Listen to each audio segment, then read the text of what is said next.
Welcome to Blue Heron Hill. I'm Sue, and I'm under my bean arbor right now. Gradually, it's working its way up to the top. This side, the purple pole beans have reached the apex up at the top, and this side, they're creeping on up, and soon this is just going to be flooded with shade down here. I'm so excited.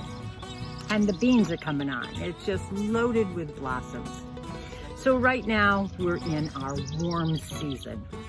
The warm season garden is just exploding with growth. And I can see the potential, the harvest of the fruits of the plants is visible to be seen, and it's just the start. But even though it's July and it's getting hotter and hotter, I'm thinking about my fall garden. Who would have thought? But you have to at this time of year. I gotta start planning for our cool season crops.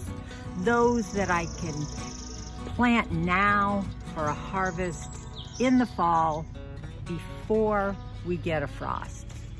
And there's plenty of time, but we need a few tips and tricks to help us through this season so we can get those cool weather crops growing so we can harvest them in the fall. So it's not too late, but it is late to plant things. You don't want to plant things like more tomatoes, more peppers, more melons that take a long maturity time, and they are hot weather plants. They love this time of year, July through August, and even the beginning of September if you have some very hot days. They don't like the cool. So when they're maturing and starting ready to set fruit, they're not going to do that in September.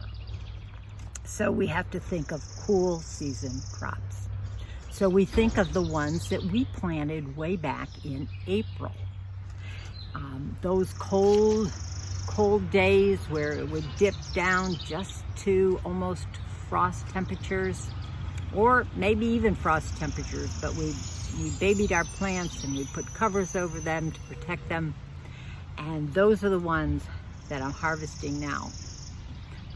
Things like carrots, lettuce, radishes, beets, turnips, those root vegetables. Also brassicas. My brassicas are finishing up. I have broccoli has been picked, cauliflower has been picked. I have Napa cabbage or Chinese cabbage. Still waiting on a couple heads of cabbage in order to come out of that bed. So we may have beds that are empty or going to be empty soon. Let's prepare them to be filled with something to harvest before our first frost comes on in the fall. Nature doesn't like to be naked, as in no bare soil. She's gonna fill it with weeds if we don't do anything about it. So let's plant and fill in those bare spots. So first thing we have to do is think about the temperatures that we're gonna encounter in the fall. And we have to think about also the length of time that it takes for crops that like these cool temperatures to mature. For instance, brassicas. You've got kale and broccoli and cabbage and cauliflower, kohlrabi, Brussels sprouts. All of these, they have a long growing period, 9 to 12 weeks, and then you'd be able to harvest. You have things like lettuces, shorter time period, maybe 4 weeks at the most. Radishes, 3 to 4 weeks. Spinach, about 6 weeks. Carrots, carrots maybe about 10 weeks. But these are all things that we can get into our garden before frost comes and kills our growing season. You have things that you might be able to get a crop off of, like potatoes and beets, some of those other, and turnips maybe, other root vegetables that can stand cold weather or don't mind it at all. So what you need to do is look at your seed packet, and they will generally tell you that information. And if not, it's easy to look it up. So the day that you start planting these crops will vary according to your individual average first frost date. My average first frost date, average, I'm going to say average, in zone 6A, I'm in upstate New York by the lake, by Lake Ontario, is middle of October. I like to hedge my bet just a little bit and push it a little bit closer to the beginning of October, just to be sure and on the safe side. And what I'm really talking about is not winter gardening here, but fall gardening. And we want to harvest our plants before those cold winter temperatures. And that's just a whole nother topic, of which I'll probably do a video on that. Those kind of crops you want to plant and have them survive the winter months and then even start up again in the springtime. But that's for another video. So I just want another crop to harvest before winter. So most of these cool weather fall crops will need approximately 10 weeks before the average first frost, or sometimes 8 weeks for the hardier crops like brassicas. Okay, let's start. July and August. You can start in July and August. You can start radishes, you can start carrots, like I was talking about, beets, turnips, kale, things like that. Those are shorter spanned vegetables that you can plant in succession.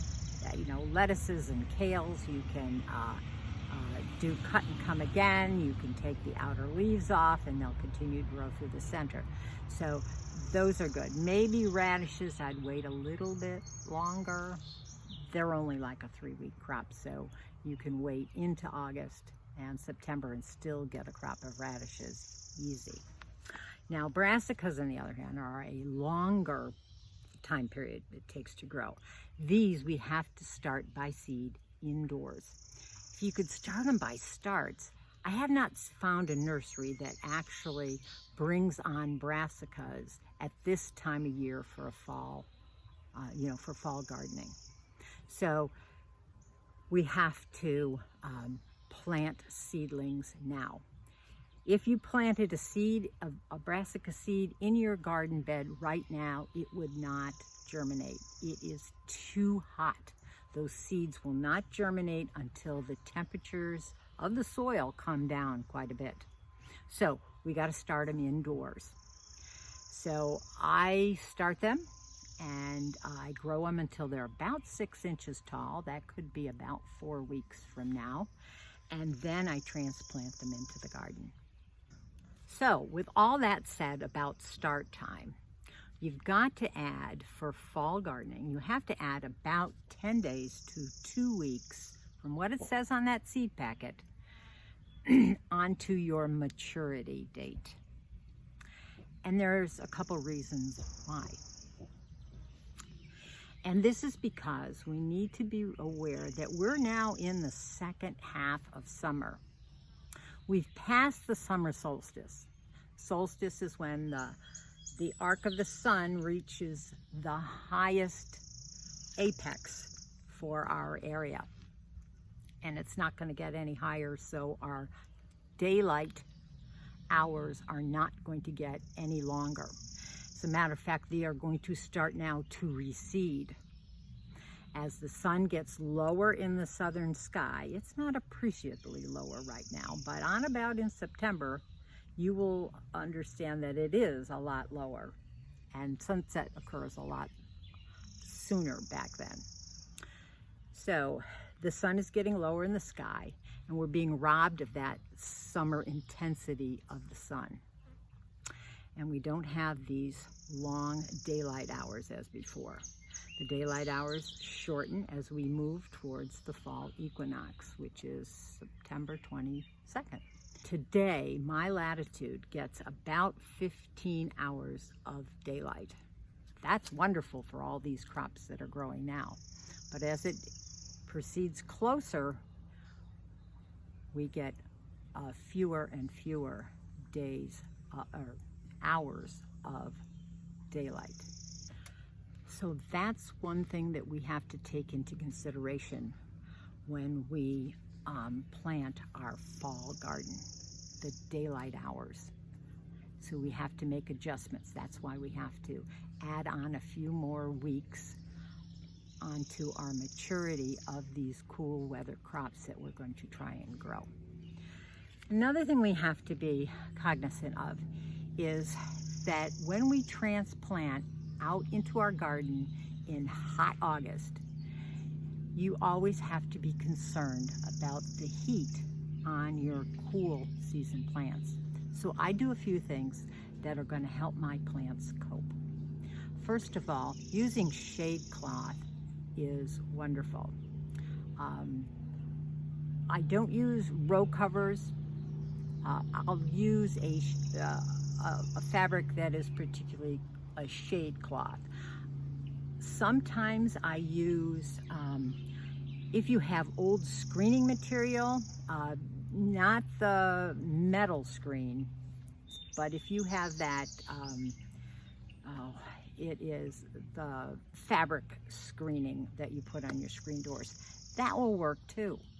Or, you know, they have lots of screening materials at nursery supply stores. Even Amazon has some also. That helps using shade cloths.